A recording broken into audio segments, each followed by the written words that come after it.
Assalomu alaykum. Guliston avtometan gaz o'rnatish xizmatimizga hozirda Labo keldi. Men tushuntirib beryapman. Aka qarang.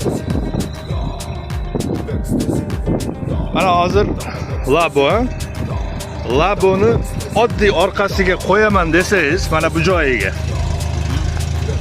Mana bu tepa teshiladi, mana qarang.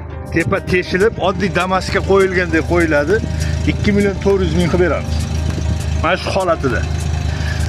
Yo'q, tepa kuzov teshilmasin aka. Shunday cho'tki qilib o'z holida tursin, umuman teshilmay zanglamasin deydigan bo'lsangiz, bakti bori mana bu yerga o'tkazamiz. Va o'rtog'iga. Svarka ishi bor.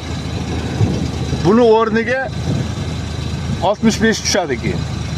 65 tushadigan bo'lsa, svarkani ishi yana 130.000 qo'shiladi.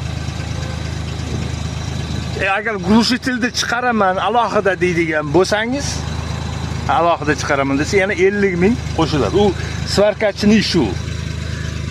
Xullas, komfortni tanlash o'zingizga. Agar mana qo'ydiraman desangiz, mana bu dugasi ketadi.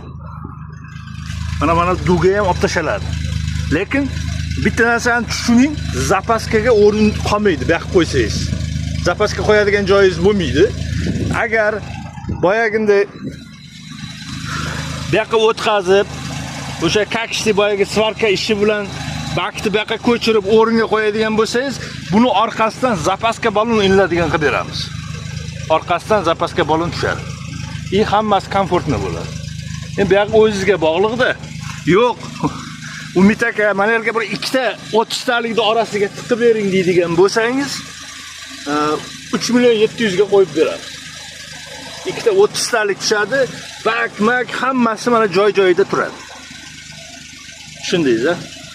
Mana shu gap, birodarlar, agar Xudo xolasa keladigan bo'lsalaringiz, mana shu narxda qilib beramiz, ha? Ertalabdan kelgan qanday qo'yilishi ustanovkasini tushuntirib berdik.